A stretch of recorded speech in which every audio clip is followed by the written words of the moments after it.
Meu caro presidente Cacildo Maldaner, senhoras senadoras, senhores senadores, há poucas semanas de um ano novo, o Brasil chega ao final de 2013, infelizmente, num clima de sobressalto, em estado de alerta diante de tantas notícias negativas, vindas de áreas fundamentais e estratégicas para o futuro do nosso país, como a educação, desenvolvimento econômico e combate à corrupção. Não é por outra razão que as pesquisas de opinião pública insistem em mostrar um grande desejo de mudanças do povo brasileiro para as próximas eleições nacionais. O fato é que o governo Dilma Rousseff, quase 3 anos após a sua posse, ainda não disse a que veio, pois patina em questões importantes e amplia as desarrumações estruturais que herdou da gestão anterior, da qual era figura de proa. Quero começar esse meu discurso, senhor presidente, falando sobre os números do Produto Interno Bruto brasileiro, relativos ao terceiro trimestre do ano, divulgados na semana passada pelo IBGE, que apontaram uma retração de 0,5% em comparação ao segundo trimestre. Um número negativo como não se via desde os primeiros efeitos da crise econômica gerado pelo estouro da bolha imobiliária e financeira nos Estados Unidos em 2009. Sou um otimista, mas não tenho vocação para ser o Cândido de Voltaire ou Hermenildo o Idiota de Hélio Gaspari, e muito menos a velhinha de Taubaté, criada por Luiz Fernando Veríssimo. Todos personagens crédulos que acreditariam nas fantasias geradas pelo marketing do senhor João Santana, este sim, o setor mais dinâmico e ativo do governo federal. Aqui gostaria de abrir um parênteses, pois de vez em quando vejo ou leio uma crítica de que forças de oposição não souberam aproveitar o movimento que tomou as ruas do Brasil no último mês de junho. É humanamente impossível que qualquer liderança da oposição possa competir com a onipresença da Presidente da República nos programas jornalísticos, sem falar das milionárias campanhas publicitárias governamentais nos ministérios e de estatais como a Petrobras, o Banco do Brasil e a Caixa Econômica Federal. Esse jogo, senhor presidente, só começará a ficar mais justo quando começar a propaganda eleitoral gratuita. Mas voltando ao PIBinho, senhor presidente, a cada ano o ministro Guido Mantega tira uma bola de cristal da gaveta e fala em números superiores a 4%. Foi assim em 2012. Para 2013 e agora para 2014, a história se repete. Para esse ano que se encerra, o ministro falou em 4,5% de crescimento e o ano deve fechar um pouco mais de 2%. O fato novo, que não deixa de ser um sinal positivo de mudança nessa postura, foi que o próprio ministro Mantega registrou que o PIB brasileiro do terceiro trimestre de 2012 foi o pior do mundo. Talvez ele tenha se antecipado a uma pesquisa que os próprios jornalistas econômicos fariam. Oxalá seja um sinal de que o governo verá as coisas como elas realmente são, sem os óculos do Dr. Pangloss. Dr. Pangloss, aquele que era um otimista inveterado. Sem falar do absurdo que foi a Presidente da República, em entrevista ao portal brasileiro do jornal espanhol El País, anunciar que o IBGE iria revisar o PIB de 2012 de um crescimento de 0,9% para 1,5%. Só uma lógica medíocre pode comemorar um crescimento desses. Pior, a Presidente da República forneceu a informação errada, pois a revisão foi para apenas 1%. O PIB continuou pequeno, mas o erro para cima foi de 50%. A Presidente da República não deveria divulgar uma informação privilegiada, que pode ter repercussão na economia de forma atabalhoada. É por essas e outras que a falta de credibilidade do governo se transformou num estímulo à instabilidade. Além do mais, pega mal, muito mal, para a imagem de seriedade e de independência técnica do IBGE. Esse tipo de comportamento não combina com o Brasil, muito menos com a história do IBGE, mas é fruto do aparelhamento que o PT tem feito em todos os organismos estratégicos da administração pública federal. Vale para o governo petista aquela máxima de Nelson Rodrigues, de que se os fatos estão contra mim, pior para os fatos. Há uma unanimidade, senhoras e senhores senadores, entre os analistas econômicos de que o pano de fundo desse desempenho pífio da economia brasileira decorre da má gestão da economia, marcada pela falta de transparência fiscal, inflação e juros altos e câmbio desarrumado. No entanto, outro alento diante de tantos desencontros e manipulações foi a decisão do governo em cancelar a nova manobra fiscal para fechar as contas públicas deste ano, que envolvia um empréstimo de 2,6 bilhões da Caixa Econômica Federal para a Eletrobras.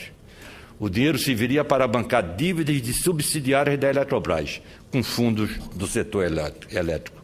Dívidas que se originaram do uso recorrente de termoelétricas para abastecer o país de energia.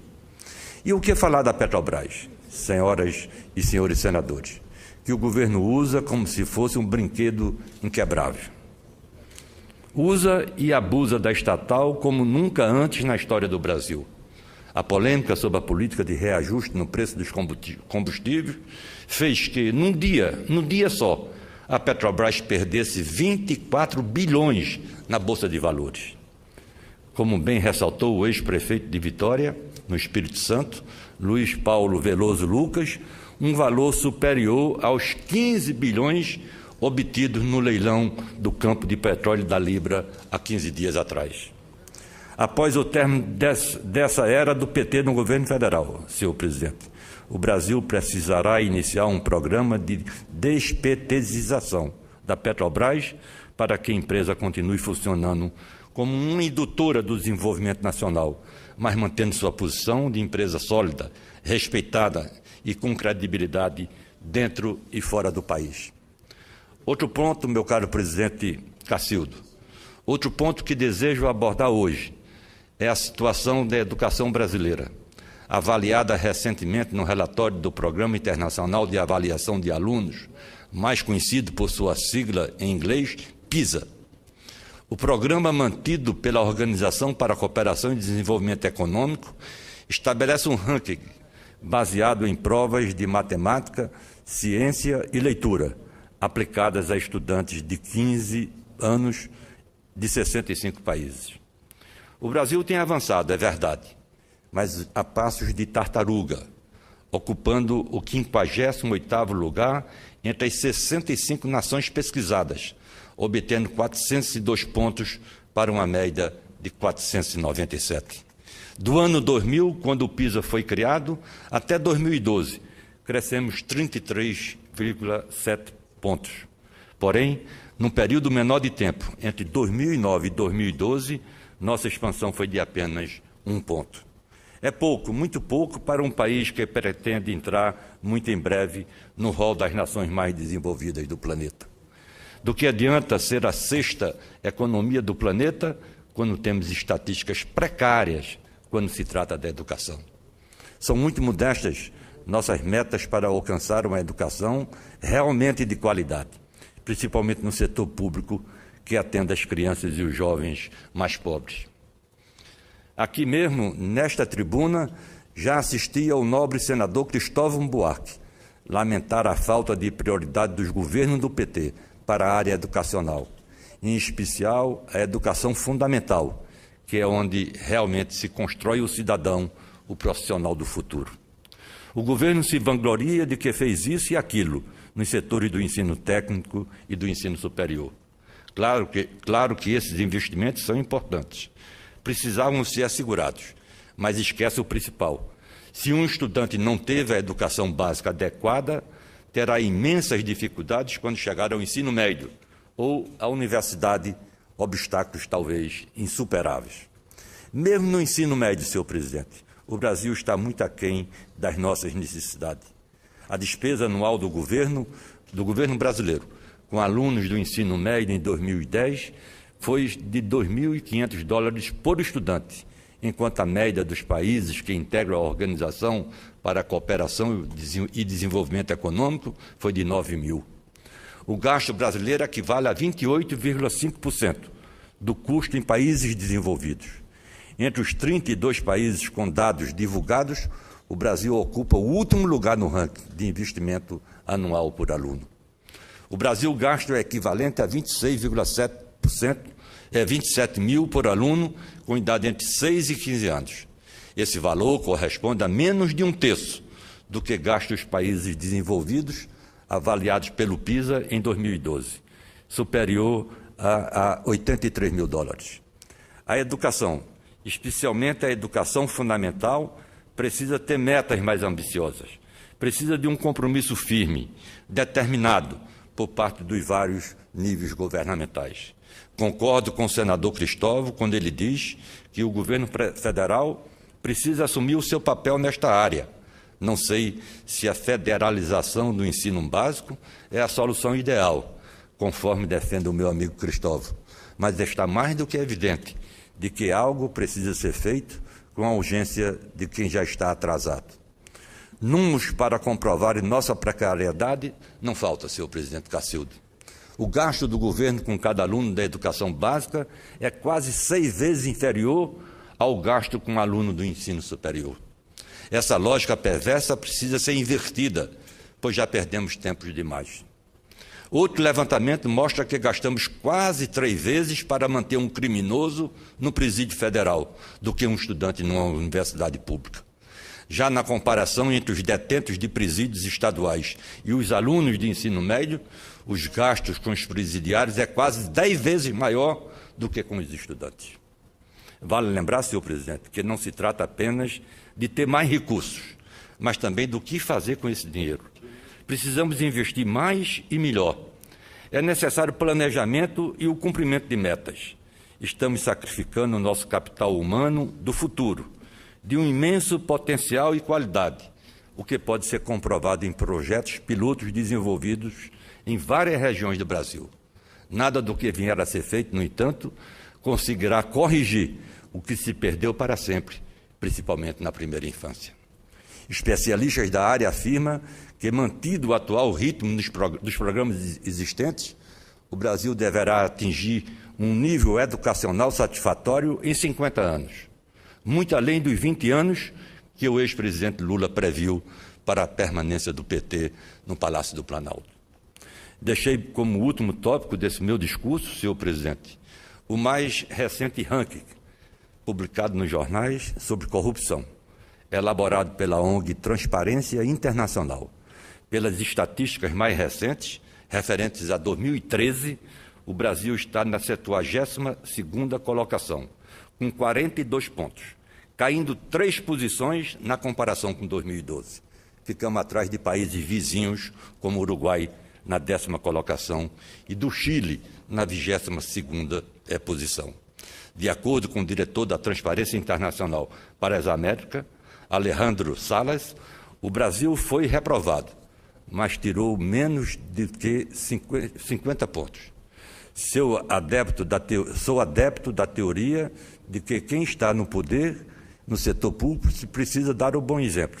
Se alguém ocupa um posto de presidente da República, senador, deputado federal ou ministro de Estado, deve estar consciente de que seus atos e comportamentos influenciam e servem de referência para o bem e para o mal. Se um funcionário de 3º ou 4º escalão, que não tem uma boa formação moral, vê determinado ato de improbidade administrativa ser cometido sem a devida punição, claro, senhor presidente, ele vai acreditar que também pode cobrar propina e desviar recursos. A impunidade é o fermento da corrupção. O recente desfecho do julgamento do chamado escândalo do Mensalão, com a prisão dos seus principais integrantes, foi um sinal altamente positivo do Brasil para o restante do mundo. No entanto, o comportamento de alguns integrantes do PT de querer dar uma conotação de perseguição política ao julgamento vai na direção oposta. E aqui eu lamento, inclusive, não a presença do ex-presidente Lula, porque é um marqueteiro, mas da presidente da República num congresso do partido, realizado na última semana em São Paulo, onde se ataca desbragadamente, tenta-se desmoralizar abertamente a justiça brasileira, sobretudo o Supremo Tribunal brasileiro. É lamentável essa tentativa de atenuar a gravidade do que ocorreu nesse episódio do Mensalão. Do mesmo jeito que não existe ditadura boa, ela tanto pode ser de esquerda ou de direita, que não fará diferença. O mesmo se aplica à corrupção. Essa lógica de que os fins justificam os meios vai para o lixo da história, após protestos que tomaram as ruas há 6 meses. Engana-se quem acredita que aqueles brasileiros que se mobilizaram de forma pacífica desistiram de suas bandeiras. Eles até podem ter se assustado quando viram alguns poucos marginais usarem o movimento espontâneo para criar baderna e cometer crimes.